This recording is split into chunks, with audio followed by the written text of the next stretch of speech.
Good morning students. आपके लिए मैं मानव भूगोल का एक वीडियो लेके आया हूँ जो आपके सामने। आइए हम पढ़ेंगे, जिसमें हम पढ़ेंगे मानव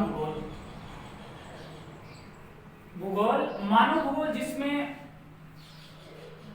परिभाषा देखिए कि भूगोल क्षेत्र एक वर्णनीय विज्ञान माना गया है। क्या माना गया? वर्णनीय विज्ञान। और वर्णनीय विज्ञान के साथ इसमें कि समकालीनात्मक क्षेत्र और आनुभाविक एवं व्यावहारिक तत्वों का अध्ययन किया जाता है। किसमें? मानव भूगोल के अंदर। जैसे कि हम मानते हैं कि वैसे तो ये प्राकृतिक विषय क्षेत्र से संबंधित है, यानी सीनियर पहला पार्ट ना मानव भूगोल प्राकृतिक विषय क्षेत्र, जिसमें प्राकृतिक से संबंध रखते हो। मानते हैं कि परिभाषा में भूगोल क्षेत्र वर्णनीय विज्ञान माना है, यानी सुव्यवस्थित क्रमबद्ध ज्ञान को ही विज्ञान कहते हैं। तो सुव्यवस्थित रूप से जो इनमें समकालीनात्मक और आनुभाविक एवं व्यावहारिक तौर पर जो अध्ययन किया जाता है वो किस में आता है? मानव भूगोल के अंदर है। किसके अंदर? मानव भूगोल के अंदर। अब देखो मानव भूगोल के अंदर जैसे हम अध्ययन के रूप में घटना स्थल है, घटना स्थल के बारे में हम जो मानव व्यक्ति भी तरह से घटना स्थल के बारे में अध्ययन करते हैं और व्यावहारिक तौर से जो भी अध्ययन करते हैं वो एक मानवीय तथ्य के अंदर आते हैं। और मानव भूगोल को ही इसे यानी मानव भूगोल ये दो भागों में बंटा है। मानव वैसे भूगोल दो भागों में, मानव भूगोल और एक आता है भौतिक भूगोल। इसी पे दूसरा टॉपिक होगा भौतिक भूगोल। अच्छा, हम करते हैं बात है भूगोल। भूगोल का जनक मान इक्केटियस को माना जाता है। भूगोल का जनक इक्केटियस को माना जाता है। इक्केटियस भूगोल का जनक है। और वैसे भूगोल एक वर्णनीय विज्ञान है। हमने पहले भी बताया, उसमें मानव भूगोल में बताया था कि भूगोल एक वर्णनीय विज्ञान है, यानी इसका तात्पर्य, इसका अर्थ होता है, यानी विज्ञान में सुव्यवस्थित क्रमबद्ध ज्ञान को ही विज्ञान कहते हैं। यानी इसमें जो मानव भूगोल और भौतिक भूगोल में जो अध्ययन किया जाता है, यानी जिस तरह से जिस कोई भी अध्ययन किया जाता है वो सुव्यवस्थित रूप से, यानी सुव्यवस्थित रूप से सही तरीके से जो अध्ययन किया जाता हो उसे वर्णनीय विज्ञान बोलते हैं। तो भूगोल क्षेत्र को यानी दो भागों में बांटा गया। हम सीधी क्लास में पढ़ते हैं दो भागों में, एक तो गया मानव भूगोल, दूसरा गया भौतिक भूगोल। अब सीनियर के टॉपिक में माने यानी भौतिक भूगोल इतना ज्यादा नहीं है, भौतिक भूगोल के बारे में इतना ज्यादा नहीं है। हम मानव भूगोल के बारे में पढ़ते हैं कि मानव भूगोल, इतना याद रखना, मानव भूगोल में केवल मानवीय तथ्यों का ही अध्ययन किया जाता है। यानी मानव के द्वारा जितने भी क्रियाकलाप किए जाते हैं, मानव के द्वारा जितने भी क्रियाकलाप किए जाते हैं उन्हीं तथ्यों का अध्ययन किस में किया जाता है? मानव भूगोल के अंदर किया जाता है। यानी भूगोल कितने भागों में? दो शाखाएं, तो मानव भूगोल, दूसरी हो गया भौतिक भूगोल। अब देखो भौतिक भूगोल में पर्यावरणीय तथ्यों का अध्ययन किया जाता है, यानी पर्यावरण से संबंधित तथ्यों का अध्ययन किस में किया जाता है? भौतिक भूगोल में। बस इतनी बात हो गई। पहला ये बनता है कि भूगोल का जनक इक्केटियस था।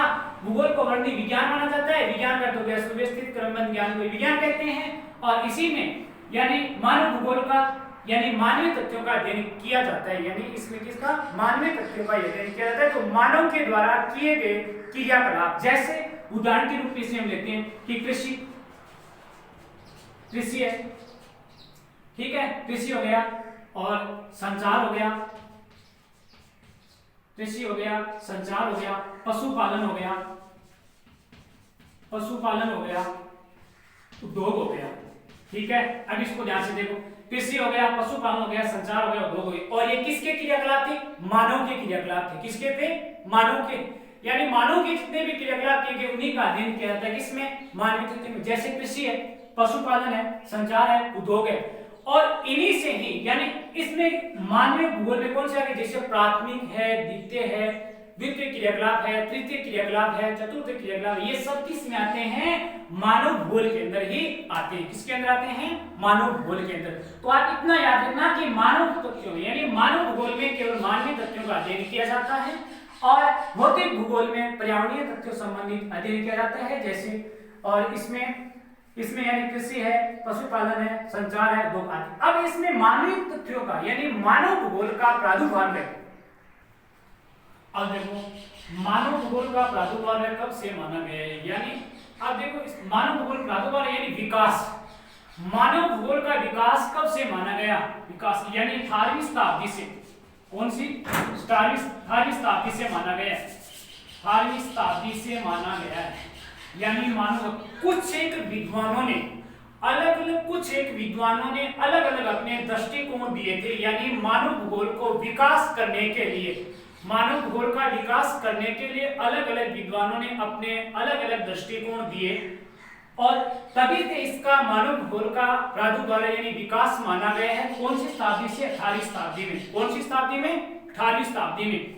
और 18वीं शताब्दी में इसका पहला वैज्ञानिक, पहला विद्वान था जो जर्मन भूगोलवेता, यानी वो जर्मन भूगोलवेता का ध्यान रखना, जर्मन भूगोलवेता जिसका हम नाम पढ़ते हैं रेटजेल। कौन था? रेटजेल। यानी मानव भूगोल का प्रादुर्भाव 18वीं शताब्दी से माना जाता है। कौन सी शताब्दी से? 18वीं शताब्दी से माना जाता है। और तो कुछ एक विद्वानों ने क्या किया, मानव भूगोल को आगे बढ़ाने के लिए अलग अलग अपने दृष्टिकोण दिए, जिनमें से एक जर्मन भूगोलवेता था, जर्मनी का भूगोलवेता विद्वान थे जिसका नाम था रेटजेल। कि मानव भूगोल का प्रादुर्भाव 18वीं शताब्दी से माना गया, जिसमें विद्वानों ने अपने अलग अलग मत दिए, जिसने रेटजेल हमने अपना जर्मन भूगोलवेता रेटजेल के अनुसार, यानी इसको आधुनिक मानव भूगोल के जन्मदाता कहा जाता है। आधुनिक मानव भूगोल के जन्मदाता रेटजेल को कहा जाता है। और भूगोल का जनक हिकेटियस को कहा जाता है। इसमें अलग अलग क्वेश्चन बनते हैं, दो अलग। भूगोल का जनक हिकेटियस को कहा जाता है और आधुनिक मानव भूगोल के जन्मदाता किसको कहा जाता है? रेटजेल को कहा जाता है। जर्मन भूगोलवेता रेटजेल को आधुनिक मानव भूगोल के जन्मदाता कहा जाता है, जिसमें इन्होंने परिभाषा दी थी कि मानव समाजों और धरातल के बीच, मानव समाजों और धरातल के बीच के संबंधों का संश्लेषित अध्ययन को ही मानव भूगोल कहा गया था। यानी मानव के द्वारा किए गए क्रियाकलाप, यानी जितने भी मानव के द्वारा धरातल पर क्रियाकलाप किए गए हैं, उनका संश्लेषित अध्ययन किसमें किया जाता है? मानव भूगोल के अंदर किया जाता है। और मानव भूगोल के अंदर जितना भी किया जाएगा, तब ज्यादा से ज्यादा इन मानव भूगोल का विकास होगा। ये परिभाषा रेटजेल ने अपनी पुस्तक एंथ्रोपोजियोग्राफी में दी गई थी। मानव भूगोल, मानव समाजों, धरातल के संश्लेषित अध्ययन की ये परिभाषा, यानी रेटजेल की पुस्तक का नाम था एंथ्रोपोजियोग्राफी। ये जर्मन भूगोलवेता रेटजेल की पुस्तक का नाम था एंथ्रोपोजियोग्राफी पुस्तक, जिसमें वातावरण के प्रभाव पर जोर दिया गया था। शाब्दिक अर्थों में इसके वातावरण प्रभाव के ऊपर जोर दिया गया था। इस रेटजेल ने भी परिभाषा दी। रेटजेल की शिष्या थी अमेरिकन भूगोलवेता, रेटजेल की शिष्या थी अमेरिकन भूगोलवेता जिसका नाम था एलन सैंपल। क्या नाम था? एलन सैंपल, जिन्होंने परिभाषा मानव भूगोल में परिभाषा दी कि मानव भूगोल चंचल मानव और अस्थायी पृथ्वी के पारस्परिक परिवर्तनशील संबंधों का अध्ययन किया जाता है। इन्हें भी बताया था कि पृथ्वी के मानव भूगोल में चंचल मानव अस्थायी जो परिवर्तनशील है, यानी कुछ चीजें जो स्थायी रूप से नहीं है और जो अस्थायी रूप से, उनका भी अध्ययन किया जाता है। इसमें मानव भूगोल के अंदर, किसके अंदर? मानव भूगोल के अंदर उनका भी अध्ययन किया जाता है। और यह एलन सैंपल नियतिवाद के कट्टर समर्थक थे। नियतिवाद के कट्टर समर्थक का साबित होता है, यानी और विद्वानों के द्वारा इनकी परिभाषा अलग मानी गई थी। अब आता है तीसरी परिभाषा है विडाल डी ला ब्लास। विडाल डी ला ब्लास फ्रांस के भूगोलवेता थे। फ्रांस के भूगोलवेता पहले थे रेटजेल, जर्मनी के भूगोलवेता थे। उसके बाद रेटजेल के शिष्य थे अमेरिका के एलन सैंपल, और तीसरे थे विडाल डी ला ब्लास। ये फ्रांस के भूगोलवेता थे और सर्वप्रथम मानव भूगोल का विकास फ्रांस में हुआ था, फ्रांस में। अब इसमें विडाल डी ला ब्लास फ्रांस के भूगोलवेता थे जिन्होंने संभववाद की नींव रखी थी। किसकी नींव रखी थी? संभववाद की नींव रखी। इसमें था संभववाद की नींव रखी थी, जिसमें जिन्होंने यानी अपने भूगोल और अपनी पृथ्वी को एक नया विचार, क्या?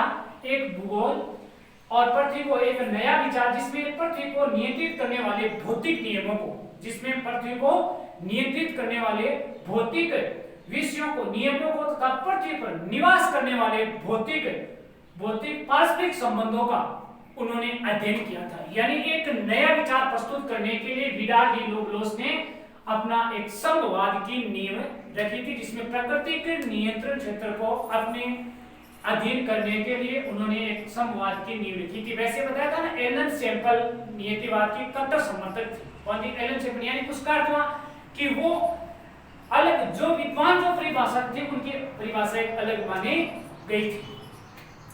अब आगे आता है मानव भूगोल के प्राकृतिक क्षेत्र। अब हम समझते हैं मानव भूगोल के प्राकृतिक क्षेत्र। प्राकृतिक क्षेत्र के बारे में जीन ब्रूस ने कहा था। किसने? जीन ब्रूस ने कहा था कि जैसे अर्थशास्त्र का संबंध कीमतों से, जीन ब्रूस ने कहा था कि अर्थशास्त्र का संबंध कीमतों से, उसी तरह से यानी मानव भूगोल का क्षेत्र इस चट्टानों से, प्राकृतिक क्षेत्र से माना गया है।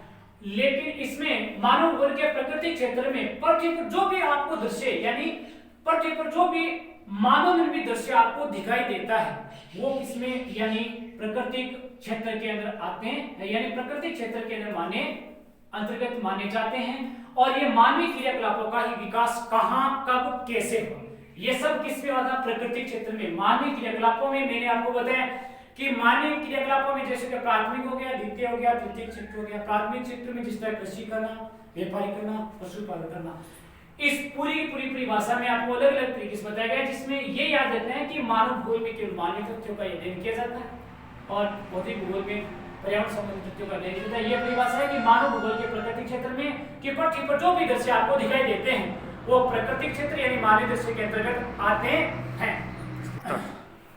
हाँ, ये जो आज का जो वीडियो है बच्चों, ये मानव भूगोल का परिचय के बारे में मैंने बताया, वो आपको कैसे लगा। और अगली वीडियो में हम और तथ्यों का अध्ययन करेंगे। थैंक यू, धन्यवाद।